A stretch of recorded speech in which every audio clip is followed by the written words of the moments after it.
નમસ્તે મિત્રો, સ્વાગત છે આપ સર્વેનું આપની પોતાની યુટ્યુબ ચેનલ એજ્યુકેશન ઝોનમાં।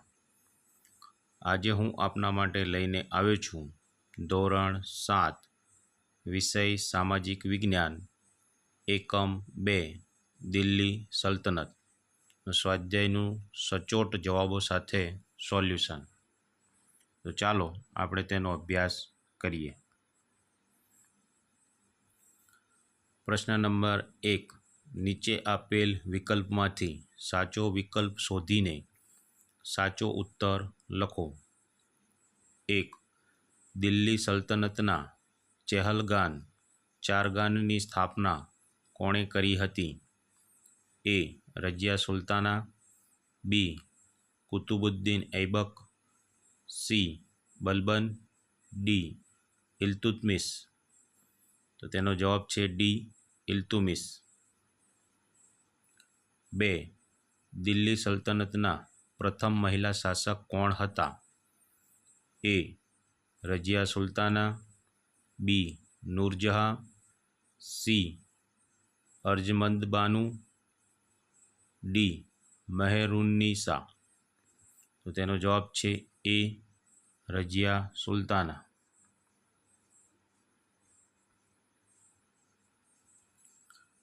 3. દિલ્હીના કયા શાસકની યોજના તરંગી યોજના તરીકે ઓળખાય છે? A. ઇલ્તુમિશ, B. Qutubuddin ઐબક, C. Muhammad Tughlaq, D. Firoz Shah Tughlaq. તો તેનો જવાબ છે C. મુહમ્મદ તુગલક। 4. વિજયનગર સામ્રાજ્યની સ્થાપના કોણે કરી હતી? A. અહેમદ શાહ, B. હરિહરરાય અને બુક્કારાય, C. કૃષ્ણદેવરાય, D. જફરખાન। તો તેનો જવાબ છે B.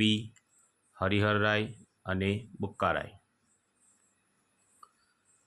પ્રશ્ન નંબર 2, ખાલી જગ્યા પૂરો। 1. ઢાઈ દિન કા ઝોપડા ખાલી જગ્યા શહેરમાં આવેલ છે? તો તેનો જવાબ છે અજમેર। 2. દિલ્હી સલ્તનતની શાસન વ્યવસ્થાના કેન્દ્રમાં ખાલી જગ્યા હતો? જવાબ સુલતાન। 3. દિલ્હી સલ્તનતનો અંતિમ શાસક ખાલી જગ્યા હતો? જવાબ ઇબ્રાહિમ લોદી। 4. શ્રીનગર ખાલી જગ્યાએ વસાવ્યું હતું? જવાબ અલાઉદ્દીન ખલજી।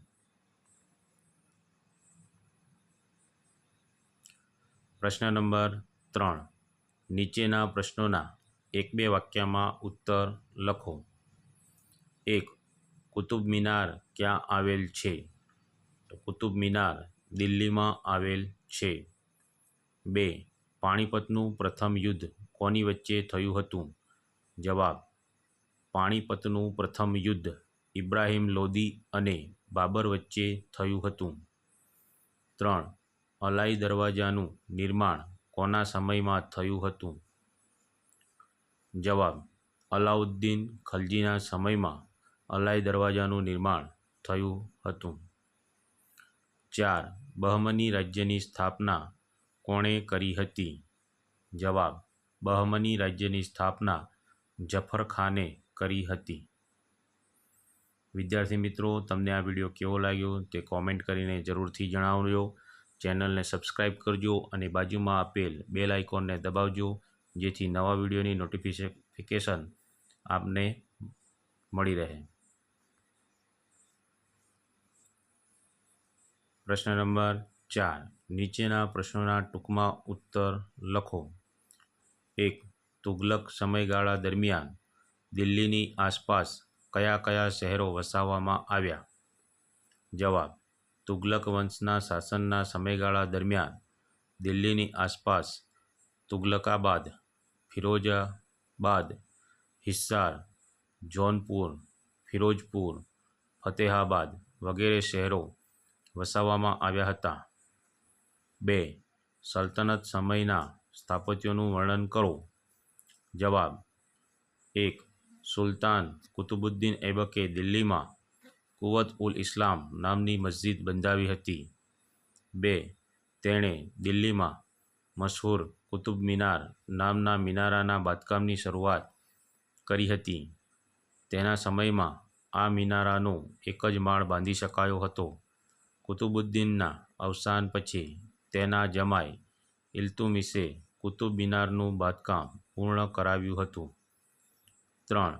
કુતુબુદ્દીન ઐબકે અજમેરમાં ઢાઈ દિન કા ઝોપડા નામની મસ્જિદ બંધાવી હતી. 4. સુલતાન ઇલ્તુમિશના સમયમાં હોજ-એ-શમ્મી ઈદગાહ અને જુમ્મા મસ્જિદ નામના સ્થાપત્યો બંધાયા હતા. 5. તુગલક વંશના શાસન દરમિયાન તુગલકાબાદ, ફિરોઝબાદ, હિસ્સાર, જૈનપુર, ફિરોઝપુર, ફતેહાબાદ વગેરે નગરો વસાવવામાં આવ્યા હતા. આમ સલ્તનતના શાસન દરમિયાન દિલ્હીમાં અનેક કિલ્લાઓ, મસ્જિદો, તળાવો, મહેલો, સ્નાનાગરો, મકબરાઓ, પુલો, સરાઈઓ, બગીચાઓનું નિર્માણ થયું હતું.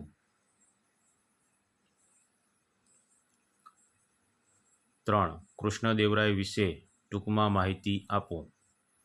જવાબ: કૃષ્ણદેવરાય તુલુ વંશનો તેમજ વિજયનગર સામ્રાજ્યનો સર્વશ્રેષ્ઠ શાસક હતો. તે એ સમયના ભારતનો એક મહાન અને શક્તિશાળી શાસક હતો. તેણે શાસન દરમિયાન અનેક વિજયો મેળવ્યા હતા. તેણે રાજ્યના વહીવટીતંત્રને સંગીન બનાવ્યું હતું. તેણે સિંચાઈ માટે રાજ્યમાં તળાવો અને નહેરો ખોદાવી ખેતીવાડીને સમૃદ્ધ બનાવી હતી. તેણે રાજ્યમાંથી કેટલાક અયોગ્ય કરવેરા નાબૂદ કરી પ્રજાનો પ્રેમ મેળવ્યો હતો. તેણે વિજયનગરની પારને નાગલપુર નામનું નવું નગર વસાવ્યું હતું. તેણે એ નગરને અનેક પ્રકારની ઇમારતો અને ભવ્ય મંદિરોથી શણગાર્યું હતું. કૃષ્ણદેવરાય પોતે વિદ્વાન હતો. તે સાહિત્ય અને વિદ્યાનો ઉપાસક હતો.